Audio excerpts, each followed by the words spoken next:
के या D2+B के बैचेस हैं, उनमें आप एनरोल कर सकते हैं करियर विल ऐप डाउनलोड करके और वेबसाइट पर जा करके। फाइनली कोर्स जो है आप वेबसाइट से लीजिएगा क्योंकि उसमें आपको डिस्काउंट मिल जाएगा। अब ये क्वेश्चन है अच्छा सा, इसका जवाब आपको फटाफट से देना है और बताना है। देखिएगा क्या पूछा है क्वेश्चन ने, growth spurts are prominent in hands and legs of early adolescents due to dash development. बताइएगा, डैश विकास के कारण शुरुआती किशोरों के हाथ में, शुरुआती का मतलब बेसिकली पूर्व किशोरावस्था कह लीजिए आप इसको, है ना, पूर्व किशोरों के हाथों और पैरों में विकास की गति प्रमुख होती है। पूर्व मतलब हम कह रहे हैं कि जो अर्ली एडोलेसेंस है, जैसे ही टीनेज जिसको हम कह रहे हैं, या WHO कहता है 10 से 19 वर्ष, जैसे ही उसकी शुरुआत हो रही है किशोरावस्था की, जिसको तनाव एवं तूफान का काल कहा गया है, उसके बारे में कौन सी बात सही है कि जो हैंड्स और लेग्स की जो स्पीड ऑफ ग्रोथ है, वृद्धि, अचानक से जो आपके हाथ और पैर हैं वो बहुत तेजी से बढ़ने लगते हैं ग्रोथ स्पर्ट में। ग्रोथ स्पर्ट को हम कई बार वृद्धि स्फुरण कह देते हैं। तो उसका आपको रीजन बताना है, ऐसा क्यों है, प्रॉक्सिमल है, ये रिवर्स्ड सेफेलोकॉर्डल कहा जाएगा, सेफेलोकॉर्डल कहा जाएगा या सेफेलो कहेंगे इसको। सबने अपनी मर्जी से अलग अलग जवाब इसमें देना शुरू कर दिया है और आप गलत जवाब दे रहे हैं। मजे की बात यह है कि 55% लोग गलत जवाब दे रहे हैं। इसको रिवर्स्ड सेफेलोकॉर्डल यहाँ कहेंगे। मतलब क्या हुआ कि जो बड़ी मसल्स हैं इस टाइम पे, जो ग्रोथ स्पर्ट का टाइम है, जो ग्रोथ स्पर्ट का टाइम है, मैं अभी बताऊंगी सारी ही चीजें। ग्रोथ स्पर्ट जिसको हम वृद्धि स्फुरण कह रहे हैं कि बच्चे की आप देखते हैं जैसे ही वो टीनेज में जाता है 12 से 18 के बीच में, उसकी हाइट, उसका वेट, उसकी मसल्स में स्ट्रेंथ, हर एक प्रकार से उसके जो सेकेंडरी सेक्सुअल कैरेक्टरिस्टिक्स हैं, प्यूबर्टी हिट करती है, बहुत सारे परिवर्तन हो रहे होते हैं फिजिकली, साइकोलॉजिकली, हर तरह से, सामाजिक रूप से भी। इसीलिए इसको तनाव एवं तूफान का काल कहा है स्टैनली हॉल ने। 12 से 18 क्या है, किशोरावस्था। अब इसमें अगर हम देखें, ग्रोथ स्पर्ट होता है कि अचानक से विस्फोट। आप देखते हैं बच्चा, आप 2 साल पहले मिले थे, बच्चा लग रहा था। मैं अपने भाई की ही अगर बात करूं, पिछले 4 सालों में से जो लास्ट 3 और 2 ईयर्स रहे हैं उसमें वो अचानक से बड़ा दिखने लग गया, जबकि वो एकदम छोटा दिखता था, है ना। तो ये क्या होता है, ग्रोथ स्पर्ट है, क्योंकि जैसे ही टीनेज हिट करेगी आप अचानक से आपकी जो शरीर की हाइट है, वेट है, वो सब इंक्रीज होना शुरू हो जाएगा। तो ग्रोथ स्पर्ट लड़कियों में अगर हम देखें तो 2 साल पहले होता है, जल्दी ही खत्म होता है, लड़कों में थोड़े लंबे समय तक चलता है। तो लड़कियों के केस में भारत के कॉन्टेक्स्ट में कहा जाता है कि 10 से 13 वर्ष, और लड़कों के केस में जो है ये 12 से 17 तक भी हम इसको मान लेते हैं, या 14 से 17 तक भी कई लोग मानते हैं। 12 से 17 2 साल बाद लड़कों के केस में शुरू हो रही है। बट ग्रोथ स्पर्ट जो है कि बहुत तेजी से स्फुरण, जो गति बढ़ रही है, शरीर का जो हाइट वेट सब बढ़ रहा है, वो थोड़ा और लंबे समय तक चलता है लड़कों में। लड़कियों में थोड़े कम समय में ये समाप्त हो जाएगा। ठीक, अब ये कहानी है क्या, इसको समझते हैं। देखो, सेफेलोकॉर्डल क्या है, जब आप गर्भ में होते हैं तब भी आपका सर पहले विकसित होता है बच्चे का, बाद में उसका जो बाकी का पार्ट है, धड़ हो चाहे, यानी सर पे पहले कंट्रोल आएगा, स्पाइनल कॉर्ड डेवलप होगी, है ना। ये सारी चीजें हेड टू टो, हेड मतलब सर पे पहले कंट्रोल, बच्चा जब पैदा भी होता है तब भी आप देखते हैं पहले उसका सर पे कंट्रोल। उसका जो सर है वो पूरे शरीर का 1/4 होता है, यानी 25% जो है आपके शरीर का वो आपका सर है। तो आप देखते हैं बच्चे का सर बड़ा नजर आता है, बॉडी आपको फिर भी ऐसी लगेगी। तो ये क्या है, हेड टू टो जाता है कि पहले वो सर संभालना सीखेगा, गर्दन संभालना सीखेगा, फिर ये वाला पार्ट, फिर बैठना सीखता है, फिर खड़े होना सीखेगा, फिर चलना सीखेगा। यानी हेड से शरीर, जो सिर है उससे पैर की ओर।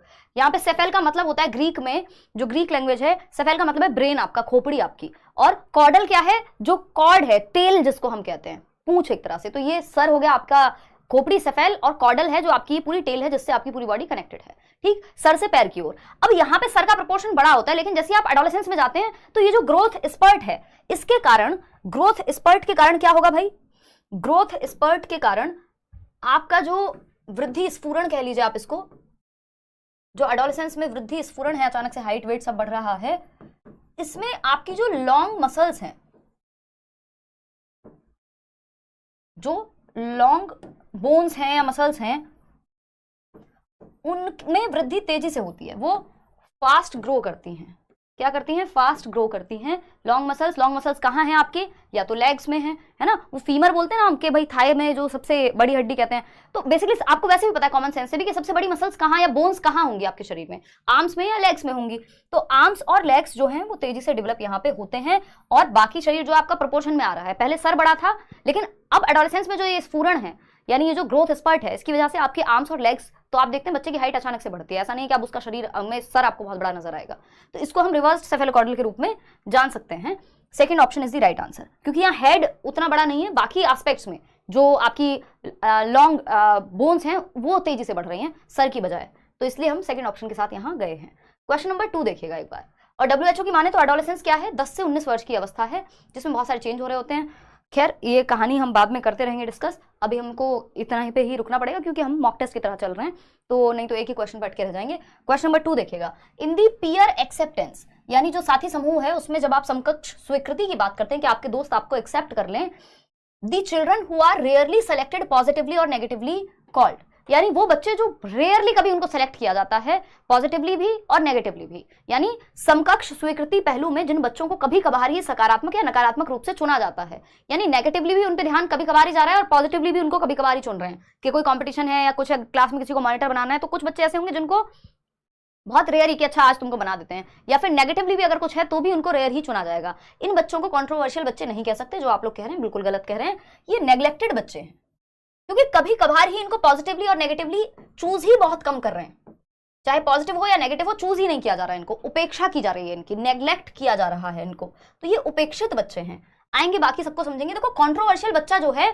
उसको कभी कभार नहीं चुना जाता, उस पर अटेंशन मिलती है, तभी वो कंट्रोवर्सी में रहता है कि वो कुछ भी करके पढ़े ना लिखे, बट चाहे पढ़े चाहे ना लिखे, मतलब पढ़ लिख के हो वो बिना पढ़े लिखे हो, लेकिन वो हेडलाइंस में रहेगा, न्यूज़पेपर हेडलाइंस होती है ना, फॉर एग्जाम्पल बहुत ही खराब उदाहरण आ रहा है बट मान लो आप, it is like Rakhi Sawant है ना, she is a controversial child. अगर हम क्लासरूम में के हिसाब से देखें, पूरी दुनिया को अगर क्लासरूम में बांट लें, तो वो आपको पता है वो इंस्टाग्राम से लेके कहीं ना कहीं से कुछ तो सामने आ जाएगा और वो बंदी आपको कहीं ना कहीं दिख जाएगी, ठीक है ना। तो ये क्या है, ये कंट्रोवर्शियल चिल्ड्रन का एक उदाहरण है कि वो बच्चे जो कुछ भी करके वो रहते हैं लाइमलाइट में, तो वो रहेंगे, चाहे पॉजिटिव रीजन से हो चाहे वो नेगेटिव रीजन से हो, बट वो चुने तो जा रहे हैं बार बार, वो नजर में तो आ रहे हैं बार बार, है ना, क्लियर बात है। तो ये कंट्रोवर्शियल बच्चे तो ऐसा नहीं कभी कभार इनकी उपेक्षा नहीं होती, ये तो भैया ढूंढ ढूंढ के मुद्दे लाते हैं, फॉर एग्जाम्पल कंगना रनौत, है ना, तो ये कंट्रोवर्शियल बच्चे हैं एक तरह से, ठीक भाई, एग्जाम्पल की तरह यूज कर रहे हो, किसी को दिल पे लगाना हो लगा सकता है। देखो एक बार फिर आता है पॉपुलर चिल्ड्रन। पॉपुलर चिल्ड्रन की अगर हम बात करें, पॉपुलर चिल्ड्रन कौन से हैं, जो पॉपुलर हैं, जिनको बहुत सारे लोग पसंद करते हैं, तभी तो वो पॉपुलर है, ठीक है ना। कोई कह रहा है उर्फी जावेद, हाँ मतलब जो आपका जैसे मन कर रहा है आप अपने आप समझ गए ना, बस कुल मिला के बात ये है, क्योंकि आपने जो ये गलत जवाब दिया यही अपने आप में बताता है कि आपको लग रहा है कंट्रोवर्शियल बच्चे हैं जो कभी कभार चुने जा रहे हैं। भैया कभी कभार चुने वाले नेग्लेक्टेड हैं, उनको अच्छे और बुरे चीजों के लिए कभी कभार ही कोई उनसे पूछता है कि खाना खाओगे, 20 दिन में एक बार पूछा, ठीक। तो बेसिकली कंट्रोवर्शियल वो है जो विवाद में बने रहते हैं, चाहे पॉजिटिव रीजन से हो चाहे नेगेटिव रीजन से हो। पॉपुलर वो है जिनको ज्यादातर लोग पसंद कर रहे हैं, है ना, जिनको ज्यादातर लोग पसंद कर रहे हैं वो पॉपुलर हैं। कोई कह रहा है मोदी जी, अरे माफ करो यार, पॉलिटिक्स से बचाओ, इधर आ जाओ। रिजेक्टेड चिल्ड्रन की अगर हम बात करें, अब तो आप दिल पे ही ले गए, भावनाओं में बह गए, वापस आ जाओ, इतना समझ में बहुत आ गया, काफी है। रिजेक्टेड चिल्ड्रन वो है जिनको रिजेक्ट किया जा रहा है, जिनको स्वीकार कभी किया ही नहीं जाता, जिनको कोई कह रहा है पॉपुलर चिल्ड्रन में कटरीना कैफ को डाल दो, बहुत बढ़िया, है ना। फॉर एग्जाम्पल विराट कोहली, तो पॉपुलर वाला ही एग्जाम्पल में आएंगे, ठीक है ना। तो पॉपुलर चिल्ड्रन कौन से, जिनको ज्यादातर बच्चे पसंद कर रहे हैं, उनके फेवर में है। रिजेक्टेड वो है जिनको रिजेक्ट ही किया जा रहा है सिरे से, ठीक। तो अस्वीकृत बच्चे, तो यहां पे उनको रेयरली सिलेक्ट भी नहीं किया जाता, रिजेक्टेड तो रिजेक्टेड ही है बेचारे, तो इसलिए ये नेग्लेक्टेड बच्चे हैं जिनको कभी कभार सिलेक्ट किया जा रहा है पॉजिटिव रीजन के लिए, कभी नेगेटिव रीजन के लिए, ठीक है जी। तो ये हुआ नेग्लेक्टेड चिल्ड्रन। कोई कह रहा है पॉपुलर चिल्ड्रन में हिमांशु मैम को डाल दो, सही है जी। चलिए आते हैं क्वेश्चन नंबर 3 देखिएगा अब, तो ये नेग्लेक्टेड चिल्ड्रन का उदाहरण हुआ। क्वेश्चन नंबर 3 देखिएगा, तो ये चारों प्रकार हमको समझ में आ गए। कोई दिक्कत परेशानी दर्द समस्या, एक आसान सा क्वेश्चन कर लीजिए, अब सर में दर्द हो गया होगा, है ना, थक गए होंगे, जल ग्रहण कर लीजिए, आजकल वो चल रहा है ना मीम इंस्टाग्राम पे, देखो एक बार, तो फटाफट से क्वेश्चन बताओ। क्वेश्चन नंबर 3 है, विच, ये थोड़ा सा आसान सवाल, विच of the following does not promote cultural sensitivity in classroom, यानी निम्नलिखित में से क्या कक्ष में सांस्कृतिक संवेदनशीलता को बढ़ावा नहीं देता है। बताइएगा तराना, बताइए क्या बढ़ावा नहीं देगा, सांस्कृतिक संवेदनशीलता, यानी सभी संस्कृतियों के प्रति हम कक्षा में संवेदनशील हों, मजाक ना उड़ा रहे हूं कि किसी पंजाबी कल्चर का या किसी और का, मतलब अलग अलग हर तरह का बच्चा आपके क्लासरूम में है ना, तो आप संवेदनशील हैं। संवेदनशील ना होने का कौन सा उदाहरण है, या संवेदनशील होने के बारे में कौन सी बात गलत है, दोनों ही तरह से देख सकते हैं। नोट लगा हुआ है, ध्यान से सवाल को पढ़ेंगे। फर्स्ट ऑप्शन है organising activities related to different cultures, यानी ऐसी विभिन्न संस्कृतियों के अनुकूल गतिविधियों का आयोजन करना, यानी ऐसी एक्टिविटीज आप करा रहे हैं जहां मल्टीपल कल्चर वाले बच्चों को इंक्लूड किया जा रहा है, अलग अलग संस्कृति या अलग अलग त्योहार आप सेलिब्रेट कर रहे हैं, तो सारे बच्चे इंक्लूड हो जाएंगे, पॉजिटिव बात है। हमें नॉट पूछा है। Encouraging sharing of experiences by students about their culture, जो विद्यार्थी हैं वो जिस भी संस्कृति से आते हैं अपने अनुभवों को शेयर करें, हमारे यहाँ ऐसे सेलिब्रेशन होता है, हमारे यहाँ ये होता है, ये पहनते हैं, ये फेस्टिवल सेलिब्रेट करते हैं, चलो ये भी पॉजिटिव बात है। सेलिब्रेटिंग हमको क्या चाहिए, नेगेटिव चाहिए, जो गलत है वही सही होगा यहाँ पे। Celebrating festivals of dominant cultures only, यही गड़बड़ है कि यदि आप सिर्फ वही त्योहार मनाएंगे जो डोमिनेंट हैं, यानी मान लीजिए किसी देश में या किसी एक देश की बात छोड़ ही देते हैं, यहाँ पे किसी स्टेट में या जिस भी जगह पे आपका स्कूल है, मान लीजिए साउथ इंडिया में स्कूल है, आप केंद्रीय विद्यालय में टीचर बन गए, वहां अगर कोई ओणम होता है ना शायद वहां, तो वहां का जो डोमिनेंट फेस्टिवल है वही आप सेलिब्रेट कर रहे हैं, जो दिवाली होली है या कोई और मान लीजिए जो वहां पे नहीं उतना सेलिब्रेट होता, उन त्योहारों को आप सेलिब्रेट ही नहीं कर रहे हैं। जबकि आपकी क्लास में मान लीजिए 30 में से 25 बच्चे हैं या 20 बच्चे हैं जो ओणम को मनाते हैं, वो केरला से हैं, बाकी के 10 बच्चे हो सकते हैं जो बाकी अलग अलग पार्ट्स ऑफ द कंट्री से हों। तो उस केस में ऐसा करना गलत हो जाएगा कि अगर मान लीजिए आप यूपी में हैं तो सिर्फ उसी संस्कृति या उसी जाति समूह के बच्चों के त्योहारों को आप सेलिब्रेट करा रहे हैं जो वहां पे ज्यादा है, डोमिनेंट है, तो ये कहना गलत हो जाएगा। तो फिर भी बाकी ऑप्शंस देखते हैं। Accepting and respecting diverse backgrounds of each student, हर बच्चे की विविध पृष्ठभूमि को स्वीकार करना, ये तो अच्छी बात है। तो हमें नेगेटिव चाहिए, नॉट लिखा हुआ था, तो नॉट तो सिर्फ थर्ड ऑप्शन है, और थर्ड ऑप्शन क्या है, सी ऑप्शन में। तो आप लोग इसका मतलब सही जवाब दे पा रहे हैं यहाँ पे 64% लोग। आसान सा सवाल है, लेकिन पता है इसमें गड़बड़ क्या हुई है, ये ज्यादातर लोग सही जवाब दे देते, लेकिन जैसे ये थर्ड और ऑप्शंस जो आए इसमें आपके सर में हो गया दर्द। और जब यहाँ ABCD लिखा है, मैडम आपने क्यों नहीं दिया ABCD, चलिए खैर कोई बात नहीं। तो फर्स्ट सेकंड थर्ड फोर्थ हो नहीं सकता क्योंकि थर्ड गलत है और बाकी के तीनों सही हैं। जब थर्ड गलत है तो यही सही है क्योंकि पूछा ही गलत था, तो गलत ही सही हो जाएगा, सिंपल बात।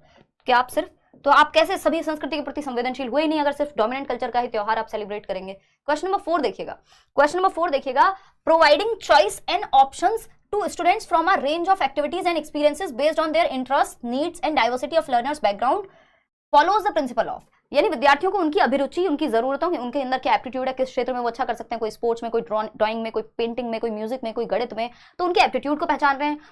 परिवेश की विभिन्नताओं को ध्यान में रखकर विविध प्रकार की गतिविधियां करा रहे हैं अलग अलग बच्चों को। ये किसका प्रिंसिपल है, ये प्रिंसिपल ऑफ इंक्लूजन है ना, समावेशन है, एजुकेशन फॉर ऑल, हर बच्चे के लिए शिक्षा, एजुकेशन फॉर ऑल, चाहे वो नॉर्मल बच्चा हो, स्पेशल बच्चा हो, हर बच्चे के लिए। ये लेबलिंग करना गलत बात है, कंपटीशन, एक्सक्लूजन या एक्सक्लूड कर दिया कि 4 बच्चे हैं जो देख नहीं सकते उनको अलग थलग कर दिया, ये गलत है। तो inclusion is the right word over here, या जो सिस्टम है वो इंक्लूजन का है, इस पर हमने एक अलग से सेशन अभी लिया था।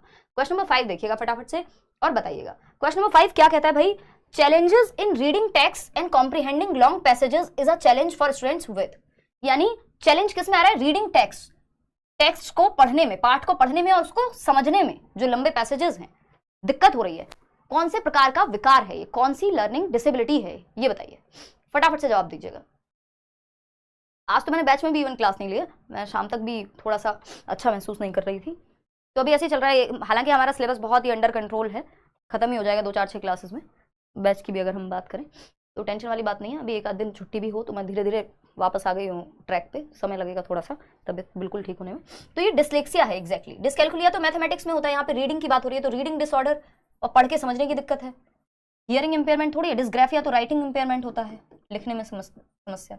ये पठन वैकल्य है, डिसलेक्सिया है, पढ़ने और लिखने दोनों में समस्या हो सकती है, अगर पढ़ेगा ठीक नहीं तो लिखेगा भी ठीक नहीं। हालांकि मेनली पढ़ने वाली ही समस्या है, जो ईशान अवस्थी तारे जमीन पर वाला बच्चा था। In socio constructivist, question number 6 देखिएगा, in socio constructivist classroom what is the primary mode of assessment, एक सामाजिक रचनावादी कक्ष के अंदर कौन सा तरीका प्रमुख तरीका होगा मूल्यांकन का, या बच्चे के आकलन का तरीका मुख्य कौन सा होगा, यानी बच्चे को जांचने का सबसे बेहतर तरीका, टेस्ट करने का अगर मैं कहूं कि आपको पता कैसे लगेगा कि बच्चा ठीक कितना सीख गया है, कैसे सीख गया है, ये सब आपको बताना है, फटाफट से बताना है, जल्दी बताइए। मेरी बेटी 7 साल की है और आपकी वीडियो हमेशा देखती है, बहुत बढ़िया सन्नी, धन्यवाद। चलिएगा आप लोग के साथ, हाँ आप लोग के बच्चे देखते हैं बिल्कुल, देखिएगा। तो ये सहयोगात्मक परियोजनाएं, यानी आप उनको ऐसे प्रोजेक्ट्स में डाल दीजिए जहां वो एक दूसरे के साथ ग्रुप में कोलैबोरेट करके कोई काम कर रहे हो, और उस टाइम पे उनको ऑब्जर्व कीजिए, उनका आकलन कीजिए। ग्रुप प्रोजेक्ट दे दिया मान लीजिए, उसके बेसिस पे फिर उनको नंबर दे रहे हैं या व्हाटएवर असेस कर रहे हैं। रिकॉल करना सिर्फ रट्टा लगाना नहीं, बच्चा हमें एक्टिव चाहिए, सबसे ज्यादा एक्टिव यहीं पे है, जिस ऑप्शन में सबसे ज्यादा एक्टिव है वही सही जवाब है। स्टैंडर्डाइज्ड टेस्ट भी बहुत अच्छा तरीका नहीं है क्योंकि बच्चे के इंडिविजुअल डिफरेंसेस का पता नहीं लग पाता। नॉन रेफरेंस टेस्ट भी स्टैंडर्डाइज्ड का ही उदाहरण है। देखिए मानकीकृत जो परीक्षण होते हैं इनकी कुछ विशेषताएं मैंने आपको बताई थी, जैसे ये ऑब्जेक्टिव यानी वस्तुनिष्ठ होते हैं, मल्टीपल टाइम आप कॉपी चेक करा लीजिए सेम रिजल्ट आएगा, ये इनमें वैलिडिटी पाई जाती है, यानी जिस पर्पस के लिए बनाए गए हैं। तो टेट के पेपर में, सीटेट के पेपर में यूपीएससी के सवाल नहीं पूछे जाएंगे, दैट मींस वो वैलिड है, वैध है उस चीज के लिए। रिलायबिलिटी होती है, जितनी बार आप बच्चे को सेम सिचुएशन में सेम क्वेश्चन पेपर अटेम्प्ट करने को कहेंगे सेम रिजल्ट देगा।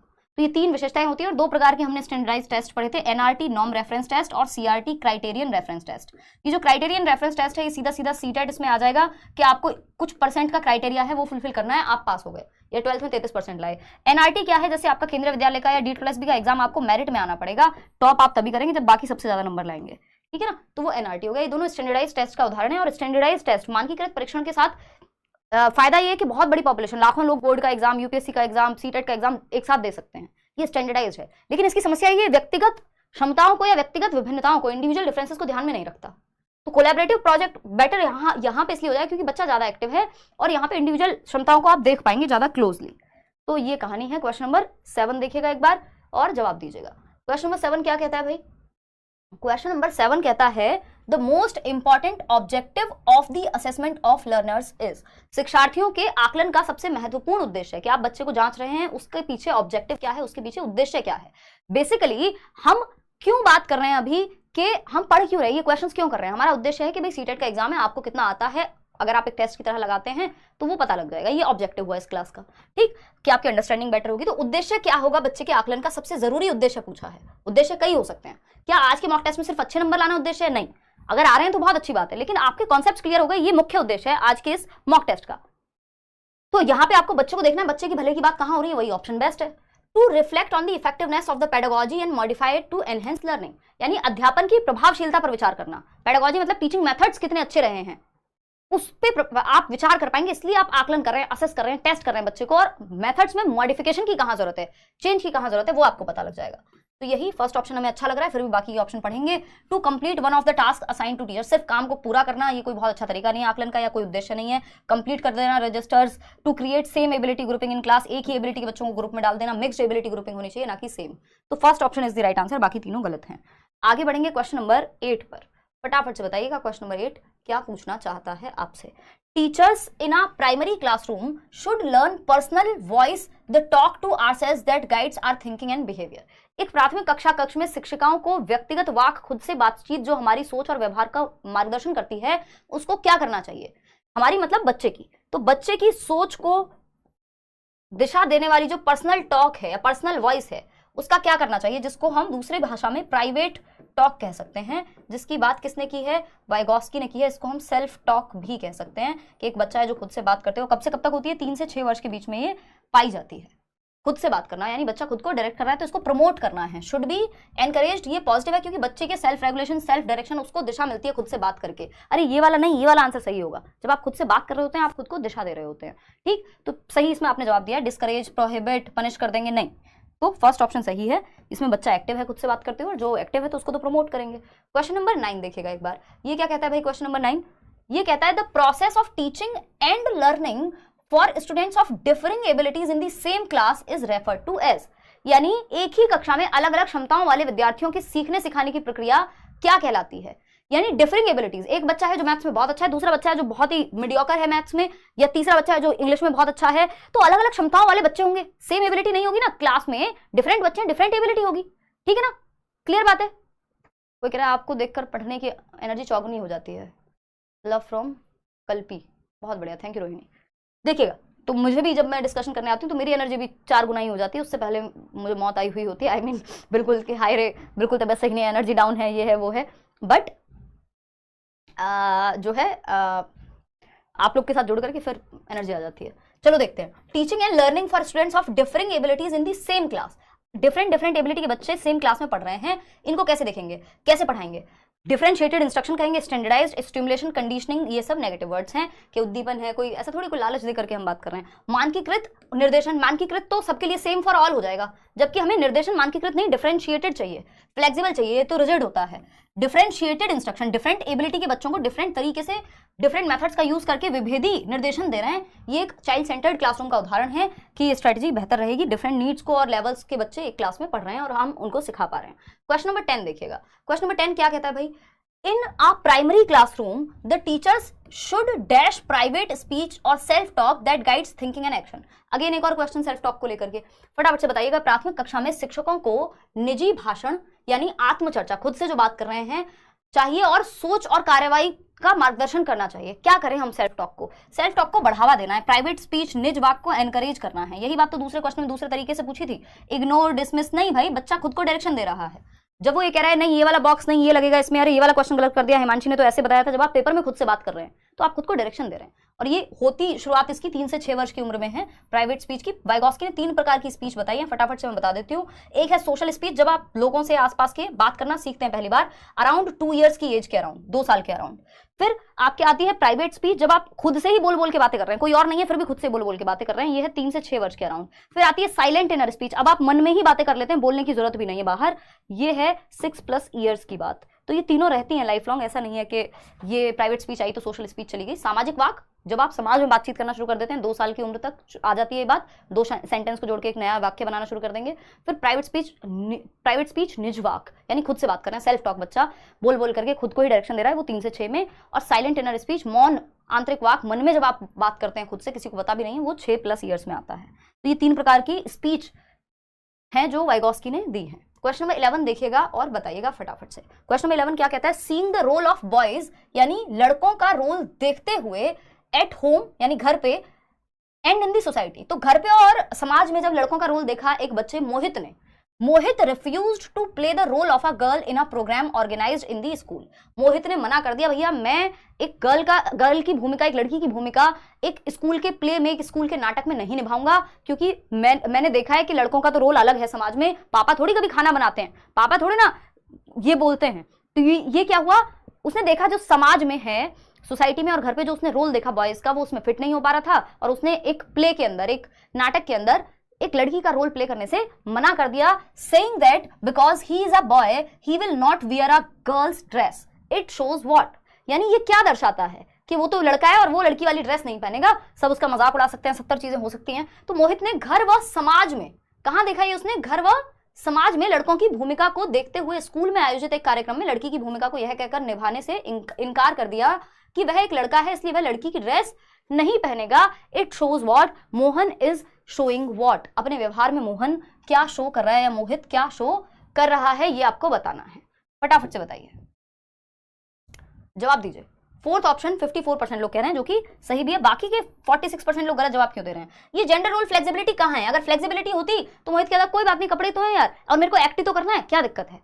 तो फ्लेक्सिबिलिटी तो है ही नहीं। फ्लेक्सिबल रोल देखा होता तो अगर उसने जनरली ये देखा होता कि हाँ कोई बात नहीं, आजकल जैसे जितने यूनिसेक्स कपड़े आ गए हैं कि वही टी शर्ट महिलाएं भी पहन सकती हैं, पुरुष भी पहन सकते हैं, है ना, 70 चीजें, शूज आ गए हैं, घड़ियां, पता नहीं कितनी चीजें हैं, तो ये जेंडर रोल फ्लेक्सिबिलिटी को दर्शाती है। पहले शायद इतना नहीं था, तो फ्लेक्सिबिलिटी देखी होती तो वो मना ही नहीं करता, तो ये तो होगा नहीं। जेंडर इक्वालिटी, इक्वालिटी कहाँ है इसमें? बराबरी कहाँ है?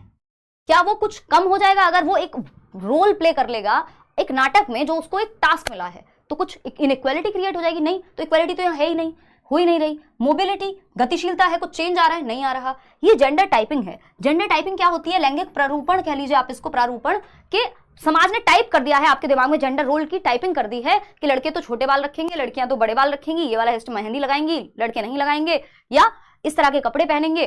तो ये क्या टाइपिंग हो गई है आपके अंदर। अब आपको लगता है अगर कोई लड़की छोटे बाल रख रही है तो कोई ऐसा व्यक्ति जिसकी जेंडर रोल टाइपिंग इतनी ज्यादा रिजिड हो गई है, उसके दिमाग में स्टीरियोटाइप बन गई है वो चीज, तो वो कहेगा अरे ये तो लड़कों के जैसे बाल रखती हैं, है ना। तो ये क्या हो गया? ये स्टीरियोटाइप की तरफ चली गई, धीरे धीरे टाइपिंग होकर के वो स्टीरियोटाइप की तरफ चली ही जाती है, ठीक है ना।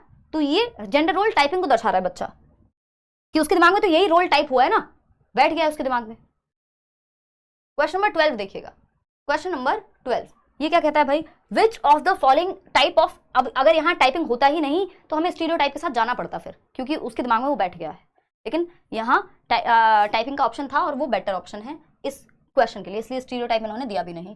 विच of the following type of intelligence was described bye Harvard gardener. ये 4 प्रकार हैं बुद्धि के, इनमें से कौन से प्रकार की बात हार्वर्ड गार्डनर ने अपने बहुबुद्धि सिद्धांत यानी मल्टीपल इंटेलिजेंस की थ्योरी में दी थी? 1983 में हार्वर्ड गार्डनर की एक बुक आई थी फ्रेम्स ऑफ माइंड करके, जिसमें 7 प्रकार की बुद्धि की बात उन्होंने की। हालांकि आज के समय में वो 8 है एज पर एनसीईआरटी भी, और आपको उन 8 प्रकार में से कौन सा एक प्रकार यहाँ मौजूद है उस ऑप्शन को चूज कर लेना है, ठीक। इन पे हम क्वेश्चंस कर चुके हैं अलग से भी। तो अगर मैं बात करूं, और गार्डनर ने कहा आईक्यू टेस्ट उतना महत्वपूर्ण नहीं है, बच्चे अलग अलग प्रकार से बुद्धिमान हो सकते हैं, इसीलिए कई प्रकार के बुद्धि के टाइप इन्होंने दिए हैं। बात ठीक है नहीं? 69% लोग कह रहे हैं लिंग्विस्टिक इंटेलिजेंस, बिल्कुल सही बात है। भाषिक बुद्धि या भाषाई बुद्धि की बात गार्डनर ने की है। वो लोग जो राइटर्स हैं, वो लोग जो इवन पोइट्स हैं, वो लोग जो नॉवेल्स लिख रहे हैं, या जिनकी भाषा पे अच्छी पकड़ है, भाषा को प्रोड्यूस करने से लेकर के और उसको मतलब स्पोकन लैंग्वेज हो चाहे वो रिटन लैंग्वेज हो, तो भाषा पे पकड़ है अच्छी, तो हम ये कहेंगे वो लिंग्विस्टिक इंटेलिजेंस रखते हैं, है ना। तो इसका एक बहुत ही आसान सा उदाहरण अगर आप कहेंगे तो चेतन भगत ले लीजिए, या जितने भी हमारे राइटर्स रहे हैं, अगर आप बहुत अच्छे प्रेमचंद की अगर हम बात करें तो उनमें लिंग्विस्टिक इंटेलिजेंस पाई जाएगी। जेनरिक इंटेलिजेंस की उन्होंने कोई बात नहीं की कि एक जनरल इंटेलिजेंस होती है वही हर जगह काम करती है, नहीं, इनसे पहले लोग बात कर रहे थे, वो इन्होंने नहीं की। और जनरल और स्पेसिफिक की बात चार्ल्स स्पीयरमैन ने की है। फिजिकल इंटेलिजेंस की उन्होंने कोई बात नहीं की, वो काइंस्थेटिक इंटेलिजेंस है जिसकी उन्होंने काइंस्थेटिक भी नहीं है, बॉडीली काइंस्थेटिक जिसको हम कहते हैं, शारीरिक गतिक बुद्धि, वो अलग है। इसका मतलब ये ओवरऑल शारीरिक बुद्धि नहीं है, कोई फिजिकल कोई भौतिक वो वाली बुद्धि की बात यहाँ नहीं हुई। तो B option is the right answer. Question number 13 देखिएगा, ये क्या कहता है फटाफट से देखेंगे। Question number 13, which of the following attitude is best suited to positive group dynamics within the classroom, यानी कक्षा में सकारात्मक समूह की सक्रियता के लिए निम्नलिखित में से कौन सा रवैया रुख सर्वाधिक उपयुक्त है। यानी ग्रुप डायनेमिक पॉजिटिव हो, यानी बच्चा ग्रुप में पॉजिटिवली सीख पाए, इसके लिए कौन सा एक रवैया सही है कि बच्चे ग्रुप में। OMR शीट डाल दीजिए, टेलीग्राम पे डाल देंगे, प्रगति लाल पीले मत हो, है ना, ऐसे ही डाल देंगे, कोई बात नहीं, डाल देंगे। जैसे ही सारी वो सब डालेंगे तो मैंने प्रीवियसली भी डाली हुई होगी, दोबारा डाल दूंगी मैं। एग्जैक्ट वही सीटेट की जो OMR शीट है शेयर ही हमने शुरू करना किया है, एग्जैक्ट सीटेट वाली। ये नहीं पता चले आप SSC के गोले भर रहे हैं, वो जरा जरा से होते हैं, सीटेट के थोड़े डिफरेंट होते हैं। कक्षा में सकारात्मक समूह की सक्रियता के लिए, और हमने बैच में तो इवन मॉक टेस्ट में लगा के दे भी दी है, वो देखना एक बार। तो कक्षा में सकारात्मक समूह, एक पॉजिटिव ग्रुप बने क्लासरूम में, इसके लिए कौन सा एक डायनेमिक बेटर है, पॉजिटिव है। Laying down strict external rules prohibiting group interaction, अगर ग्रुप में इंटरेक्शन ही नहीं होगा, बच्चे आपस में बात ही नहीं करेंगे, इतना स्ट्रिक्ट रूल हो जाएगा तो फायदा क्या है, वो कौन सा पॉजिटिव ग्रुप डायनेमिक हुआ। Dividing the class into permanent ability grouping, permanent ability grouping नहीं, सब groups for functioning, mixed ability grouping कभी कभार कर सकते हैं, अलग अलग चीज के लिए अलग अलग ग्रुप बना दिया, परमानेंटली आपने डाल दिया, वो गलत है। Encouraging all students in class to dialogue and collaborate for problem solving, simple funda है, बच्चा जहां सबसे ज्यादा एक्टिव है वही ऑप्शन सही है। तो समस्या समाधान के लिए आप बच्चों को बातचीत करने के लिए, डिस्कशन डिबेट के लिए अपॉर्चुनिटी दे रहे हैं, अवसर दे रहे हैं, आगे बढ़ा रहे हैं। फोर्थ ऑप्शन है encouraging competition between groups to enhance performance, competition को बढ़ावा देना कोई भी समझदारी का काम नहीं है, ये कोई चाइल्ड सेंटर्ड एजुकेशन को प्रमोट नहीं करता है। तो third option is the only right answer over here. Question number 14 देखिएगा, जवाब दीजिएगा। Question number 14, mathematical disorder. जैसे आपसे पेपर में 30 क्वेश्चन पूछे जाएंगे CDP में, उसी तरह से 30 क्वेश्चन आपके सामने आज रखे हुए हैं। तो mathematical disorder in context of learning disability is referred to, अधिगम अक्षमता के संदर्भ में गणितीय अधिगम अक्षमता, गणित में समस्या होगी बच्चे को, कौन सा एक प्रॉब्लम है, ये डिसकैलकुलिया है, सिंपल गणन संबंधी विकार है, गुणज वैकल्य कह देते हैं, बच्चे को कैलकुलेशन में, मल्टीप्लिकेशन में, एडिशन में, सब्ट्रैक्शन में, इन सब में दिक्कत होगी। डिस्प्रेक्सिया तो मोटर स्किल्स वाला होता है, पेन पकड़ने में, चलने फिरने में, टाई लगाने में, शू लेसेस जूते के फीते बांधने में। डिसलेक्सिया रीडिंग डिसऑर्डर है, डिस्ग्राफिया राइटिंग है ना। डिसकैलकुलिया है कैलकुलेशन या गणित में समस्या आएगी। Third option is the right answer. Question number 15 देखिएगा, शीला एक बच्ची है, 5 साल की बच्ची है, इसके बारे में समझते हैं। शीला, क्वेश्चन नंबर 15 कहता है, शीला अ 5-year-old गर्ल, 5 साल की बच्ची है, started playing the musical instrument guitar, 5 साल की बच्ची है, एक म्यूजिकल इंस्ट्रूमेंट गिटार नाम के इंस्ट्रूमेंट को विदाउट एनी आउटसाइड इंस्ट्रक्शन, किसी ने उसको इंस्ट्रक्शन नहीं दी और बजाना उसने शुरू कर दिया था जब वो 3 साल की थी तब से। This talent would characterises her as a, इसका एक और उदाहरण मेरे दिमाग में आ रहा है। आपने अगर शकुंतला देवी मूवी देखी है तो वो मैथमेटिक्स में अपने आप में बहुत ही गिफ्टेड चाइल्ड रही, बहुत क्या मतलब गिफ्टेड चाइल्ड रही, और उनको किसी ने उस तरह से सिखाया नहीं, और आपने मूवी में भी अगर देखा हो उनके फादर कोई कैलकुलेशन कर रहे होते हैं और वो फटाक से बता देती हैं। ये कुछ बच्चे गिफ्टेड होते हैं कुछ क्षेत्रों में, गिफ्टेड मतलब भगवान का ही गिफ्ट मान लो आप उनको एक तरह से, ठीक है ना। मैम आप रिप्लाई फनी देती हैं, क्या करें, जीवन अपने आप में फनी है नहीं, है ना, ज़्यादा सीरियस लीजिएगा तो मर जाइएगा, फिर जी नहीं पाइएगा। खैर आइए एक बार समझते हैं कहानी, लिटरली मत लिया करो मेरी बातों को, ये मैं मजाक में कहती हूँ। देखिएगा, स्लो लर्नर है भाई, 3 साल की उम्र में गिटार बजाना सीख लिया बिना किसी के सिखाए, ये स्लो है, ये धीमे सीख रहे हैं, ये जरूरत से ज्यादा तेज है। चाइल्ड विद लो IQ कहाँ से तेज होगा इस बच्चे का जो इतनी तेजी से सीख रहा है, क्यों हम अज्यूम कर लें ये बच्चा गिफ्टेड है, ठीक है ना। ऑटिस्टिक है नहीं, ऑटिस्टिक बच्चा रेपिटेटिव एक्शन करता है, बार बार रिपीट करता है सेम चीज को, कम्युनिकेशन में दिक्कत होती है। ये बच्चा प्रतिभाशाली है, किसी एक क्षेत्र में इसके अंदर प्रतिभा है। गिफ्टेड 3 प्रकार के होते हैं, एक वो जिनका IQ ज्यादा होता है, इनको इंटेलेक्चुअली ब्राइट कहते हैं, 130+ IQ है मान लीजिए, वो भी गिफ्टेड है, पढ़ने में बहुत अच्छा होगा एकेडमिक्स में। दूसरा प्रकार है टैलेंटेड है बच्चा, जैसे कोई विशेष टैलेंट है, जैसे ये बच्ची जो है शीला, इसमें गिटार बजाने का टैलेंट है बचपन से ही, है ना, अगर थोड़ी सी भी ट्रेनिंग मिल जाएगी तो बहुत अच्छा करेगी। तीसरा है कोई क्रिएटिव बच्चा, कुछ नया, कुछ नोबल बनाना, कोई पेंटिंग ऐसी बनाना, कुछ डिफरेंट, कुछ नया करना। तो ये गिफ्टेड बच्चों में 3 प्रकार होते हैं। गिफ्टेड बच्चे जो है जनरली क्या होते हैं, डाइवर्जेंट थिंकर्स होते हैं, ओपन एंडेड सोच रखते हैं, हायर ऑर्डर थिंकिंग स्किल्स होती हैं इनके अंदर। क्वेश्चन नंबर 16 देखना फटाफट से, अ टीचर एनकरेजेस हिज और her students to make concept maps. Concept map समझते हो, याद रखने के लिए आसानी हो जाती है। जैसे आप फ्लो चार्ट वगैरह बनाते हो तो एक कॉन्सेप्ट से रिलेटेड जो भी सब टॉपिक्स होते हैं आप एक मैप बना करके उसको समझते हैं कि ये इससे रिलेटेड है, ये इससे। After teaching a topic this would be helpful in. Concept map बनाने को यानी संप्रत्यात्मक, मैम आप भी तो गिफ्टेड हो, थैंक यू अंशुल, कभी घमंड नहीं किया यार, टैलेंट बहुत है।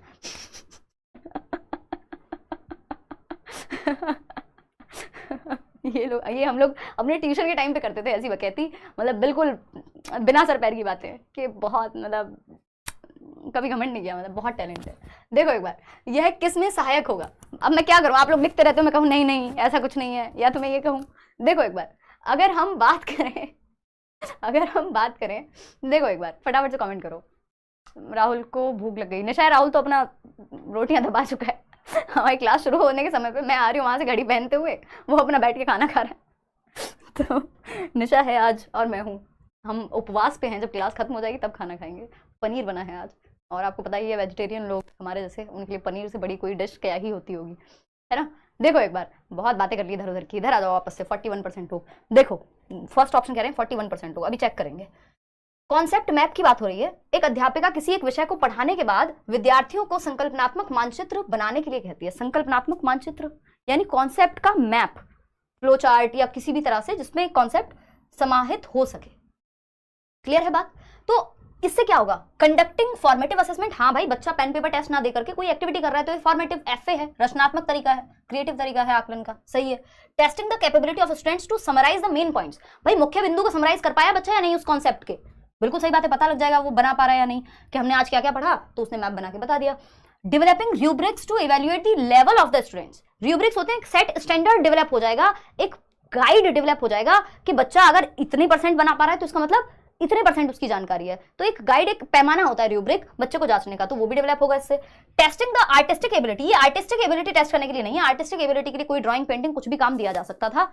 Artistic ability is not the right word over here. तो फर्स्ट, सेकंड और थर्ड जो है यहाँ सही उत्तर हो जाएगा। क्लियर है बात, आगे बढ़ेंगे। क्वेश्चन नंबर 17 को देखिएगा, क्या कहता है ये, फटाफट से बताइएगा। थोड़ा सा क्या है, ये लेंदी क्वेश्चन है, चलिए कोई नहीं, बताइए। वो मैम कितने अच्छे बोलते हो आप, थैंक यू। मैं आंसू रो दूंगी यार मैं इतनी तारीफ से, मुझे पता है, सेल्फ लव में पागल हुई जा रही हूँ मैं, नार्सिसिज्म आ जाएगा अब इसके नेक्स्ट स्टेज में।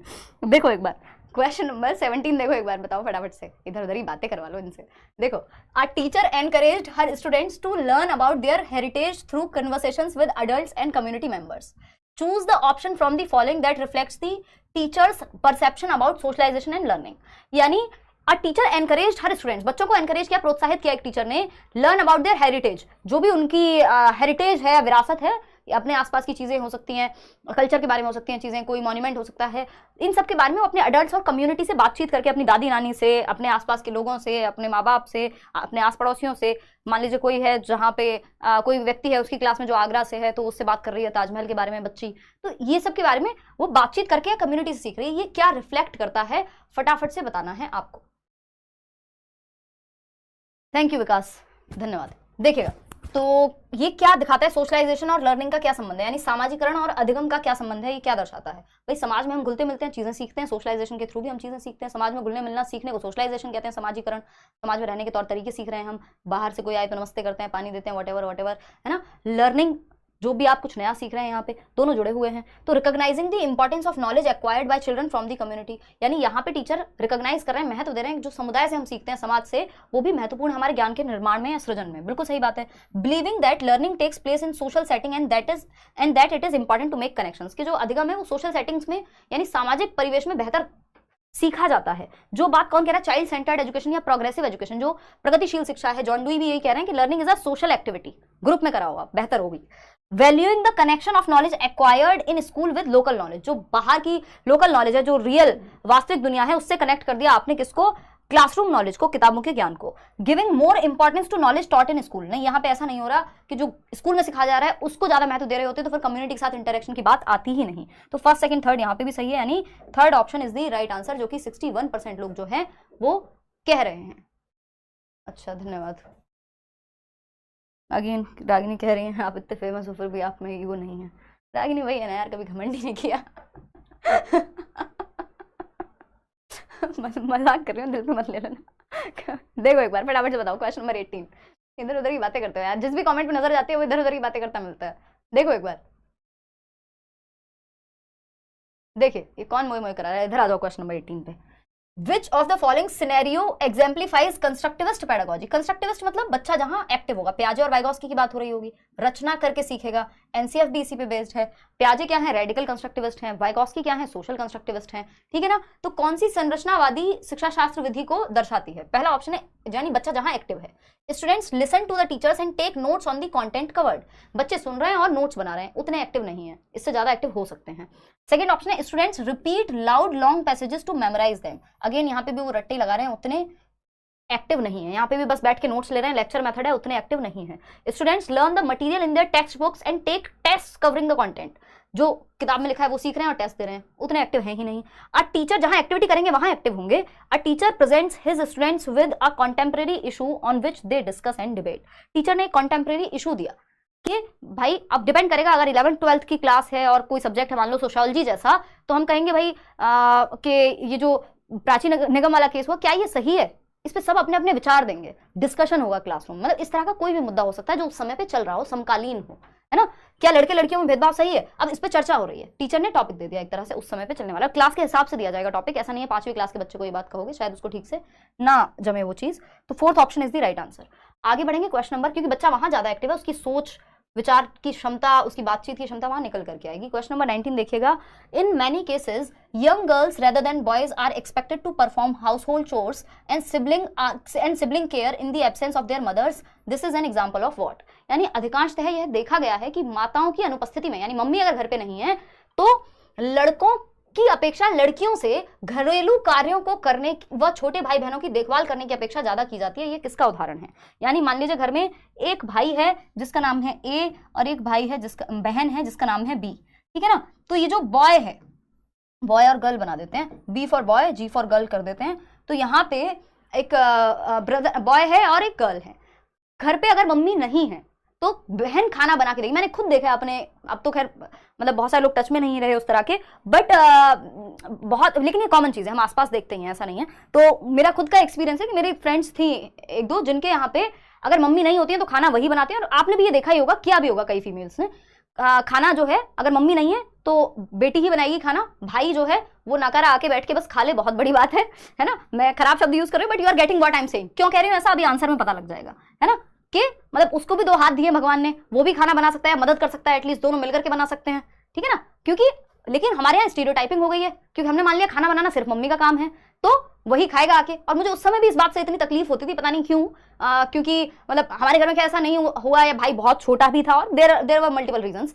तो वो एक थोड़ा क्रांतिकारी विचार हैं भी मेरे इस चीज को लेके। तो अगर हम देखें बॉय और गर्ल की अगर हम बात कर रहे हैं यहाँ पे, तो अगर माँ की अनुपस्थिति है तो खाना कौन बनाएगा?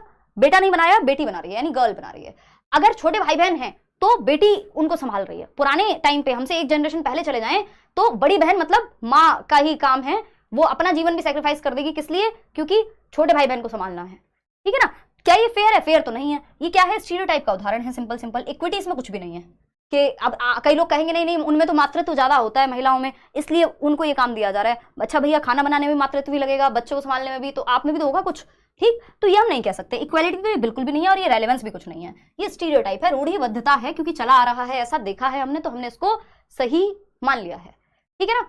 हाँ मतलब खुद भी शर्म नहीं आ रही, नकारा में इसलिए बोल रही हूँ, आप कैसे खा सकते हो? आपको लग रहा है आप ज्यादा बड़े ह्यूमन हो, सामने वाला कम बड़ा ह्यूमन है, वो आपको लेके आएगा। या तो फिर ये चीज हो सकती है कि कभी भाई बना रहा है कभी बहन, हमेशा वाली स्थिति खराब है ना, तो उसकी बात चल रही है। मतलब मुझे ये नहीं कि खाना बनाना कोई बुरी बात हो गई अगर किसी ने बनाया, चाहे वो लड़का बनाए लड़की बनाए, खाना बनाना एक स्किल है, कोई दिक्कत नहीं है उस बात से। क्वेश्चन नंबर 20 देखिएगा, क्वेश्चन नंबर 20 देखिएगा, 20वां सवाल, फटाफट से जवाब दीजिएगा। कोई बात नहीं, कुछ लोगों की भावनाएं आहत हो गई होंगी सुन करके, बट हम क्या कर सकते हैं, नंबर चाहिए तो स्टीरियोटाइप लगा के आना पड़ेगा, बाकी तो आपका जीवन है, ठीक है। चलिए धन्यवाद प्रगति, थैंक यू। बताइए सेकेंड ऑप्शन कह रहे हैं आप लोग, विच of the following is not a characteristic of progressive education. यानी इनमें से कौन सी प्रगतिशील शिक्षा की विशेषता नहीं है? बताइएगा, फटाफट से बताना, कौन सी प्रगतिशील शिक्षा की विशेषता नहीं है? Focus on continuous and comprehensive evaluation, यानी सतत एवं व्यापक मूल्यांकन पर बल दीजिए, ये विशेषता नहीं है। नहीं, प्रोग्रेसिव एजुकेशन तो कहेगी भाई हर एक पक्ष में होलिस्टिक आकलन हो, जो सीसीई कहता ही है, सर्वांगीण रूप से जांचिए आप करिकुलर और को करिकुलर दोनों एस्पेक्ट को, हमें नॉट चाहिए। एनकरेजिंग रोट मेमोराइजेशन, रटने की बात तो आपका प्रोग्रेसिव एजुकेशन जो कि चाइल्ड सेंटर्ड है, प्रगतिशील कक्षा है, वो तो नहीं कहेगा कि रट के याद कराइए। कोलैबोरेटिव बेटर है, लाइफ लॉन्ग लर्निंग हो रही है, बेटर है, लेकिन सेकंड ऑप्शन गलत है। जो गलत है वही सही है, क्योंकि पूछा ही गलत है। चलिए खैर आगे बढ़ते हैं क्वेश्चन नंबर 21 पे। 21वां सवाल क्या कहता है देखते हैं फटाफट से। हाँ कराएंगे भाई, मैथ्स के पेडागोजी के भी कुछ सेशन कराएंगे, एसएसटी के भी कराएंगे। Which of the following statements about, तबियत धीरे धीरे सुधर रही है, which of the following statements about language and thought is correct from a Vygotskian perspective. Vygotsky के परिप्रेक्ष्य से भाषा और विचार के बारे में, लैंग्वेज एंड थॉट के बारे में, भाषा एवं विचार के बारे में कौन सी बात सही है वाइगॉस्की के अनुसार। फर्स्ट ऑप्शन है language facilitates development of higher mental functions, यानी भाषा जो है वो उच्च मानसिक क्रियाओं के विकास में सहायक होती है। चलिए सही है। Language hinders development of cognitive faculties, यानी कॉग्निटिव फैकल्टी क्या होती है, जो भी काम दिमाग से कर रहे हैं, थिंकिंग, रीजनिंग, प्रॉब्लम सॉल्विंग, तो क्या दिमाग के डेवलपमेंट में लैंग्वेज बाधा बनती है? नहीं, लैंग्वेज हमें आती है तभी तो आपका दिमाग का विकास हो पा रहा है, आप नए नए टॉपिक सीख पा रहे हैं, पढ़ के सीखें, सुन के सीखें, देख के सीखें, तो ये तो गलत है कि रुकावट बनेगी भाषा। भाषा तो हेल्पफुल होती है कुछ सीखने में। Language does not play any role, ये कहना भी गलत होगा। Thought occurs independent of language, नहीं, thought occurs independent of language development ये नहीं कहा उन्होंने, ये कहा शुरुआती कुछ सालों में थॉट और लैंग्वेज पैरेलली यानी इंडिपेंडेंट चलते हैं, बाद में जाकर के मर्ज हो जाते हैं और प्रभाव डालते हैं, तो ये इसका फोर्थ ऑप्शन नहीं हो सकता। तो language facilitates development of higher mental activities, मानसिक क्रियाओं का, क्योंकि वो तो कह रहे हैं language is the biggest tool, यानी भाषा एक बहुत बड़ा यंत्र है जिसके माध्यम से हमारा दिमाग यानी संज्ञान विकसित होगा। तो first option is the right answer. Question number 22 देखिएगा और बताइएगा क्या हुआ। क्वेश्चन नंबर 22 कहता है for the purpose of comprehensive assessment a teacher should, क्या ऑप्शन है देख लेते हैं। कॉम्प्रिहेंसिव मतलब इन ऑल एस्पेक्ट्स, व्यापक आकलन की बात हो रही है जो सभी पहलुओं में हो। करिकुलर यानी कॉपी किताब से संबंधित भी, और को करिकुलर यानी शैक्षिक प्लस सह शैक्षिक, को स्कोलैस्टिक जिसको हम कह देते हैं, सह शैक्षिक सारे पक्ष यहाँ पे शामिल हों। यानी बच्चों को सिर्फ पेपर पेंसिल टेस्ट, वो पढ़ाई में कैसा है इस पे ही नहीं, वो स्पोर्ट्स में कैसा है, उसके अंदर कोई विशेष टैलेंट है, उसका व्यवहार कैसा है, बहुत सारी चीजों पे हम जांचते हैं। कॉम्प्रिहेंसिव का मतलब ये है होलिस्टिक यानी सर्वांगीण रूप में आप जांच रहे हैं बच्चे को। Consider scores based on quiz, तो सिर्फ स्कोर क्विज के बेस पे तो सारे आधार पे नहीं जांच रहे हैं हम, सिर्फ क्विज हो गया। Consider only the errors made by children, ये भी गलत है, सभी पहलुओं में जांचना है ना। Consider outcome as well as process of learning for students, यानी विद्यार्थियों के लिए सीखने से प्राप्त उत्पाद, जो आउटकम निकल करके आया, जो रिजल्ट आया और जैसे वो सीख रहे हैं, दोनों इंपॉर्टेंट हैं, ये बात सही है। यूज सिर्फ स्टैंडर्डाइज टेस्ट यूज करेंगे तो फिर हम कॉम्प्रिहेंसिव नहीं, हम सिर्फ नंबर पे फोकस कर पा रहे हैं। तो थर्ड ऑप्शन यहाँ पे ज्यादा कॉम्प्रिहेंसिव है, बेटर है ना, सभी पहलुओं को देखता है। क्वेश्चन नंबर 23 देखिएगा और बताइएगा। नेशनल एजुकेशन पॉलिसी 2020, एनईपी 2020 जो है, एनईपी 2020 की जब हम बात करें, proposes inclusion of dash and dash for assessment of children. राष्ट्रीय शिक्षा नीति 2020 बच्चों की मूल्यांकन के लिए डैश और डैश के समावेश को प्रस्तावित करती है। बताइएगा एक बार फटाफट से बताइएगा, किस बात को बढ़ावा देगी जो आपकी राष्ट्रीय शिक्षा नीति है? ग्रुप वर्क को, inclusion of group work and self assessment, बच्चा खुद का भी आकलन करे और ग्रुप में भी एक दूसरे के का आकलन करे। मान लो 4 बच्चे हैं तो हम कहें भाई तुम ए बच्चा बी बच्चे की कॉपी चेक कर रहा है, सी बच्चा डी बच्चे की, आपस में एक दूसरे को मार्क्स दे रहे हैं, ठीक है, और खुद को भी खुद से आकलन कर रहे हैं, बिल्कुल सही बात है। नेशनल एजुकेशन पॉलिसी इसी को तो 360 डिग्री असेसमेंट कह रही है, यानी 360 डिग्री आकलन, यानी हर एक पक्ष में कैसे बच्चा खुद का भी खुद से आकलन करे, सेल्फ असेसमेंट, कि आप खुद को कितने नंबर दे देंगे किसी काम में, टीचर भी उसका आकलन करे कि टीचर ने कॉपी चेक करी तो कितने नंबर, और उसके दोस्त ने अगर कॉपी चेक की फॉर एग्जांपल, तो वो उसको किसी चीज में कितना मार्क्स, या मार्क्स ही नहीं कैसे आकलन करता है, तो तीनों पहलुओं में कर रहे हैं, तो ये 360 डिग्री का आकलन हो गया है। बात ठीक है? नहीं मैम आप स्माइल नहीं करती हो, स्माइल कैसे करें यार, ये थोड़ा आयरन की वजह से स्माइल करते हैं तो यहाँ से होठ कट जाता है, समस्याएं बहुत हैं जीवन में, फिर भी हंस लेते हैं। रो दूंगी अब ज़्यादा स्माइल करने की बात की तो।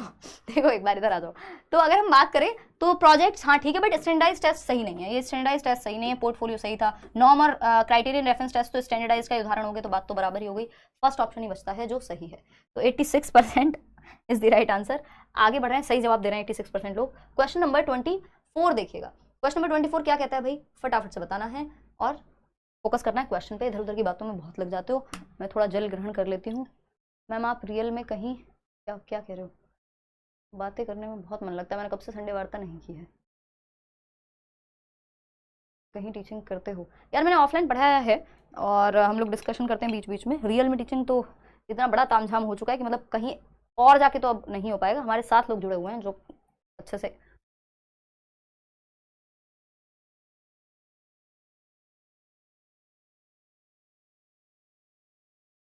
रियल में यहाँ पे क्या हम मजाक कर रहे हैं? आप लोग आते हैं ऑफलाइन, हम फ्री क्लासेस भी देते हैं एट टाइम्स, और इस साल जो है एक ऑफलाइन छोटा सा बैच निकालने का पूरा पूरा प्लान है, काम चल रहा है ऑफिस पे। तो वो बिल्कुल बस ऐसे ही मन की शांति के लिए होगा कि मन लगा रहे, अदरवाइज टीचर्स हमारे साथ बहुत सारे हैं, करियर बिल पे आप देख ही पा रहे हैं। चलिएगा, तो थर्ड ऑप्शन कह रहे हैं 54% लोग। देखिए, responding to Heinz dilemma, Roohi says stealing the drug is wrong under any circumstances because it is wrong to steal. According to Lawrence Kohlberg's theory of moral development, Roohi is at what stage? Heinz दुविधा, Heinz एक व्यक्ति है जिसकी दुविधा, Kohlberg के नैतिक विकास के सिद्धांत में एक कहानी है कि उसकी वाइफ की डेथ होने वाली होती है, या तो वो चोरी कर ले या फिर वाइफ को मरने दे, दो ही रास्ते हैं जिसमें से वो एक रास्ता चूज करता है, चोरी कर लेता है दवाई की और वाइफ की जान बचा लेता है। लेकिन एक बच्ची है रूही, रूही कह रही है कि अपनी प्रतिक्रिया देते हुए कि दवाई की चोरी किसी भी परिस्थिति में करना गलत बात है, क्योंकि चोरी करना जो है वो गलत बात होता है। तो रूही कौन से स्तर पे है? थर्ड ऑप्शन 58% लोग कह रहे हैं। अब बताओ इसमें भी आप लोग ज्यादा आंसर क्यों नहीं दे पा रहे हो? 26% लोगों को लग रहा है फर्स्ट ऑप्शन है। क्यों लग रहा है भाई ऐसा? पेपर 1 पेपर 2 सबके लिए भाई सिलेबस सेम होता है, लेवल लगभग सेम ही होता है, अगर आप पढ़ के समझ पा रहे हैं तो। कई बार उल्टा हो जाता है, कुछ क्वेश्चन आसान हो जाते हैं पेपर 1 में, कुछ क्वेश्चन 2 में, और वाइस वर्सा। तो इसको इस तरह से मत बांटा करो। प्री कन्वेंशनल लेवल है ये, प्री कन्वेंशनल में फर्क नहीं पड़ता रूही को क्या सही है क्या गलत है, अगर पनिशमेंट ना मिले तो सही हो जाएगी चोरी, तो वो तो बात ही नहीं है। प्री कन्वेंशनल यानी पहला स्तर, पूर्व पारंपरिक, परंपराओं से पहले है ना, ये तो सही और गलत यहाँ कुछ नहीं है, जिस चीज से डांट पड़े वो काम गलत है और इसलिए आज्ञा मानते हो क्योंकि डांट ना पड़े। Pre conventional level personal reward orientation, यहाँ पे रिवॉर्ड की तो बात ही नहीं हो रही, मुझे क्या मिलेगा, रूही ने ये तो कहा ही नहीं। कन्वेंशनल लेवल है यानी परंपराओं के आधार पर ही तो हम सही गलत कह रहे हैं। और लॉ एंड ऑर्डर की स्थिति है कि रूल्स को ब्रेक नहीं किया जा सकता किसी भी परिस्थिति में, रूल्स को तोड़ना गलत बात है। रूल्स आर रूल्स, वो फ्लेक्सिबल नहीं है, वो रिजिड होते हैं। ये फोर्थ स्टेज है और सेकंड लेवल है। पोस्ट कन्वेंशनल तो ये नहीं है, क्योंकि पोस्ट कन्वेंशनल में ऐसा नहीं होगा, अगर किसी की जान वो झूठ जो किसी की जान बचाने के लिए झूठ बोला जाए, झूठ नहीं होता, ये पोस्ट कन्वेंशनल में सोशल कॉन्ट्रैक्ट में ही आएगा, फिफ्थ स्टेज जो यहाँ पे दी हुई है। तो ये कहना यहाँ पे गलत होगा। आप कौन सी क्रीम लगा दो, पढ़ लो यार, कैसी बातें कर रहे हो, मुंह धोए हुए 2 दिन हो जाते हैं, आ जाओ इधर, तबीयत खराब है, इनको क्रीम पे फोकस करना है, बताएंगे एक दिन। क्वेश्चन नंबर 25, जब पेपर क्लियर हो जाए तब बताएंगे, इंटरव्यू देने आओगे ना नौकरी लेके और सीटेट क्लियर करके, तब सब बताएंगे। क्रीम, शैम्पू, लिपस्टिक, और क्या होता है, काजल, बताओ तुम, मेकअप की दुकान हाईलाइनर, देखो एक बार तो हाईलाइटर क्या होता है? हाईलाइटर, अच्छा वो जो चमकते हैं ऐसे गाल, वाह, वो है क्या? तुम रख के गई हो, लिया कुछ नहीं है, मेरा कोई इस्तेमाल नहीं हुआ है उसका। हाँ, आ जाओ इधर, देखते हैं, खैर समझते हैं कहानी क्या है। इससे पहले मैं और निशा यहाँ एकदम दिक्कत में आ जाए। डांट भी कितने प्यार से लगाते हो, फिर मैं रो दूंगी यार ऐसे करोगे तो। क्वेश्चन नंबर 25 देखो, Lev Vygotsky refer to the difference between, oh God sorry, देखो एक बार, लेव वाइगोस्की, ज्यादा तारीफ मत किया करो, छींक आ गई ना। Lev Vygotsky refer to the difference between what a child can do on his own and what can be accomplished with some assistance as. फटाफट से जवाब दीजिएगा, तारीफ हजम नहीं होती हमको। देखिएगा, बालिका स्वयं से क्या कर सकती है और क्या कुछ सहायता द्वारा कर सकती है, यानी निशा को अगर कुछ हेल्प मिल जाए तो वो क्या कर सकती है और अकेले क्या कर सकती है, इसके बीच के डिफरेंस को क्या कहेंगे वाइगोस्की की भाषा में? तो the difference between what you can do independently, यानी स्वतंत्र रूप से जो आप खुद से कर सकते हैं, और जो किसी की सहायता से कर सकते हैं, यानी खुद से आप सीडीपी में 15 नंबर ला सकते थे, सहायता आपको थोड़ी सी मिल गई, लेट्स लर्न पे कुछ सेशंस अटेंड कर लिया, आप 30 नंबर ला पा रहे हैं, ऐसा होता है, या 22 ला पा रहे थे आप 29 ला पा रहे हैं, तो इसको जोन ऑफ प्रॉक्सिमल डेवलपमेंट कहेंगे। इस डिफरेंस को, उस दायरे में आपको मदद मिली है जिस दायरे में प्रॉक्सिमिटी थी, संभावना थी आपके विकास की आगे बढ़ने की, समीपस्थ विकास के क्षेत्र में, इस हेल्प को स्कैफोल्डिंग कहेंगे। अडेप्टेशन और इंटेलिजेंस का यहाँ कोई काम नहीं है, ये वाइगोस्की के अनुसार जो है बातें की गई हैं। क्वेश्चन नंबर 26 देखिएगा, क्वेश्चन नंबर 26 क्या कहता है? What does interpersonal intelligence in Harvard Gardner's theory of multiple intelligences mean? Interpersonal intelligence यानी बहुबुद्धि के सिद्धांत में अंतर्वैयक्तिक बुद्धि का क्या मतलब है? 2 क्वेश्चन आराम से आ जाते हैं गार्डनर पे, 3-4 क्वेश्चन कई बार वाइगोस्की पे भी आ जाते हैं, तो उसी हिसाब से डाले हुए हैं, ये मत सोचना एक ही क्वेश्चन आएगा, आने लगे हैं, देख रहे हैं, एक बार समझते हैं। Ability to discriminate complex inner feelings and to use them to guide one's own behaviour. Own behaviour intrapersonal है, इंटर नहीं है। इंटर मतलब 2 या 2 से अधिक लोगों की बात हो रही है, अदर्स की बात हो रही है ना। इंटरपर्सनल यानी अदर्स, दूसरों को समझना, दूसरे के मोटिवेशन, दूसरे के इमोशंस, दूसरों के मोटिव्स, इन सबको समझना, वो है इंटरपर्सनल। एबिलिटी टू, जैसे चुनाव में सारे पॉलिटिशियंस को पता होता है आपको क्या चाहिए, किस बात पे वोट मिलेगी, वो इंटरपर्सनल इंटेलिजेंस है उनकी एक तरह से। इंट्रा है खुद को समझना, ability to detect and respond appropriately to the moods, temperaments, motivations and intentions of others, यानी दूसरों के मूड, उनकी मोटिवेशन, उनके मूड्स को, उनके टेम्परामेंट को, किसका क्या मिजाज है, कब पापा से फोन मांगना है, कब प्यार से बात करनी है, फिर वो खुद ही सामने से कहते हैं बेटा क्या चाहिए बता दो। तो ये इंटरपर्सनल इंटेलिजेंस है जो आपके अंदर भी है ना, तो कुछ लोगों में ज्यादा होती है। आगे बढ़ेंगे, ability to use the body skilfully, ये बॉडी काइंस्थेटिक है कि आप बॉडी को, जैसे जिम्नास्ट हैं या कोई भी मान लीजिए विराट कोहली हैं या फिर कोई भी अगर एथलीट हैं तो बॉडी काइंस्थेटिक होंगे, या डांसर्स हैं मान लीजिए। Ability to perceive the visual spatial world, ये आपका विजुअल क्या बोलते हैं इसको, स्पेशल इंटेलिजेंस हो जाएगा कि जो कार्टोग्राफर्स हैं, जो नक्शे बनाते हैं, गूगल मैप वाली दीदी अगर एग्जिस्ट करती हैं तो उनमें क्या होती है, यही वाली इंटेलिजेंस होती है, क्या कहेंगे इसको, स्पेशल इंटेलिजेंस। तो यहाँ पे इंटरपर्सनल है, अदर्स को समझना, उनकी मोटिवेशन को समझना। सेकंड, दूसरों के मनोभाव स्वभाव को समझना। क्वेश्चन नंबर 27 देखिएगा, फटाफट से जवाब दीजिएगा। ये कहता है pedagogical strategy of reciprocal teaching is based on, पारस्परिक अध्यापन या शिक्षण की जो संकल्पना है वो कौन से पेडागोजिकल पर्सपेक्टिव की एक स्ट्रेटेजी है। देखना एक बार, रेसिप्रोकल टीचिंग यानी टीचर बच्चे को सिखाता है और बच्चा टीचर को, मतलब दोनों एक दूसरे को प्रभावित करते हैं, है ना, आपस में एक दूसरे को प्रभावित करते हैं। क्वेश्चन किया जाएगा, फिर डिस्कशन होगा, है ना, टीचर बच्चे को, बच्चा टीचर को। रेसिप्रोकल टीचिंग क्या है, प्रभावित करते हैं, माहौल जो है क्लासरूम का वो आपको और आप माहौल को, ठीक, दोनों परस्पर रूप से एक दूसरे को प्रभावित करते हैं। बिहेवियरिस्टिक अप्रोच है, व्यवहारवादी नहीं, सोशियो कल्चरल अप्रोच है ये, क्योंकि बच्चे क्या हैं, समाज, टीचर भी क्या है, समाज का ही हिस्सा है ना। और अगर हम देखें तो ये जो कॉन्सेप्ट है ये पीयर ट्यूटरिंग का हो गया, यानी बच्चे आपस में एक दूसरे को सिखा रहे हैं, टीचर और स्टूडेंट एक दूसरे से सीख रहे हैं। ये क्या है, वाइगोस्की की थियरी का ही पार्ट है, मैंने डिस्कस किया हुआ है, जिन्होंने बैच में क्लासेस ली हैं या पहले कभी मैराथन लिया तो कभी ना कभी बात की होगी इसके बारे में। इन्फॉर्मेशन प्रोसेसिंग, गार्डनर, ये कुछ नहीं होगा। Second option is the right answer. 63% लोग जवाब दे भी पा रहे हैं। 2-3 सवाल और हैं, फिर हमारा पनीर हमारा इंतजार कर रहा है और आपका बिस्तर यानी नींद के लिए आप चले जाएंगे। क्वेश्चन नंबर 28 देखिए, प्याजे को हम कैसे भूल सकते हैं, फटाफट से बताइए। क्वेश्चन नंबर 28, कोई कह रहा है आप किसको वोट दोगे। देखो ये लंबी कहानी है, इस पर हम चर्चा अभी नहीं करना चाहते हैं और अभी कुछ कहना भी नहीं चाहते हैं। बाकी वोटिंग जो है हो चुकी है दिल्ली में 25 तारीख को, तो 25 को ही थी ना, हाँ। तो आते हैं क्वेश्चन नंबर 28 पे। जीन पियाजे proposed that children's thinking is dash that of adults, यानी जीन पियाजे ने प्रतिपादित किया कि बच्चों के सोचने की प्रक्रिया वयस्कों से कैसी होती है। Children's thinking is dash that of adults, not different, अलग नहीं होती है, क्वालिटेटिवली डिफरेंट होती है यानी गुणात्मक रूप से भिन्न होती है, या क्वांटिटेटिवली यानी मात्रात्मक रूप से भिन्न होती है, या क्वाइट सिमिलर होती है। उन्होंने कहा किसी चीज में सिमिलर है, किसी में नहीं है, मतलब डिफरेंट तो है लेकिन कैसे, क्वालिटेटिवली, गुणात्मकता में अंतर है ना, काइंड में डिफरेंट है, अमाउंट सेम है, बच्चा भी उतना ही सोच रहा है और आप भी, क्वांटिटी तो सेम है, क्वांटिटी में डिफरेंट नहीं है, तो क्वाइट सिमिलर नॉट डिफरेंट ये सब नहीं चलेगा। Second option is the only right answer. वो कह रहे हैं बच्चा भी उतनी मात्रा में सोच रहा है, आपके दिमाग में 4 थॉट आ रहे हैं, बच्चे के में भी आ रहे हैं, आपके दिमाग में आ रहे हैं मेरी गर्लफ्रेंड छोड़ के चली गई, नौकरी नहीं मिल रही, हाय रे ये हो गया, शादी कैसे होगी, फलाना, और बच्चे के दिमाग में आ रहे हैं ये खिलौना टूट गया, मम्मी डांटेंगी, दूध बिखर गया, खाना नहीं मिला, यानी उसके थॉट्स का काइंड, प्रकार अलग है, क्वालिटी अलग है, गुणात्मकता अलग है, मात्रा उसके दिमाग में भी, थॉट्स उसके दिमाग में भी आ रहे हैं, इसलिए गुणात्मक रूप से क्वालिटेटिवली डिफरेंट है, नॉट क्वांटिटेटिवली, क्वांटिटी डिफरेंट नहीं है। क्वेश्चन नंबर 29 देखिएगा, in a progressive classroom stress needs to be placed on creating an atmosphere where, एक प्रगतिशील कक्षा जहां हम कह रहे हैं कि बच्चे को प्रेजेंट लाइफ के लिए सिखाइए, education is life itself, John dewy की बात कर रहे हैं, लर्निंग बाय डूइंग, बच्चा करके सीखेगा, लैब स्कूल्स खोले थे उन्होंने शिकागो में अमेरिका के। एक प्रगतिशील कक्षा में ऐसा वातावरण बनाने पर बल दिया जाना चाहिए जहां बच्चा एक्टिव हो, emotional needs of students are taken care of and they feel valued, यानी बच्चों की भावनात्मक आवश्यकताओं को का ध्यान रखा जाए, उन्हें अपनापन महसूस कराया जाए, उनको महत्वपूर्ण समझा जाए, बात तो सही है। सेकंड है stress is placed on performance goals and achievement in test, के फर्स्ट आ जाओ नहीं, टीचर पैसिवली नहीं, बच्चे को एक्टिव रखना है, लर्निंग बाय डूइंग की बात होती है। Students are expected to learn for exams नहीं, learn for life, education is life itself, ये बात करता है progressive education. Emotional needs of students, बच्चे को एक्सेप्टेड फील कराया जाए, बच्चे ग्रुप में सीखें, सोशल प्रॉब्लम्स को सॉल्व करना सीखें, एक्टिविटी करें। लास्ट क्वेश्चन है आज के लिए और फिर बताइएगा कितने क्वेश्चंस आज आप ठीक कर पाए इस पूरे मॉक टेस्ट में। क्वेश्चन नंबर 30 है, a child is shown a 3D model of 3 mountains, 3 mountain का 3D मॉडल, 3 डायमेंशन वाले मॉडल्स दिखाए गए, ठीक। एक बच्चे को another person is looking at the model from a different position, बच्चा मान लीजिए यहाँ खड़ा हुआ है, जो दूसरा अनदर पर्सन है वो यहाँ है, तो इसका व्यू पॉइंट इन माउंटेन्स के प्रति अलग आएगा, इसको अलग दिखेंगे, ठीक।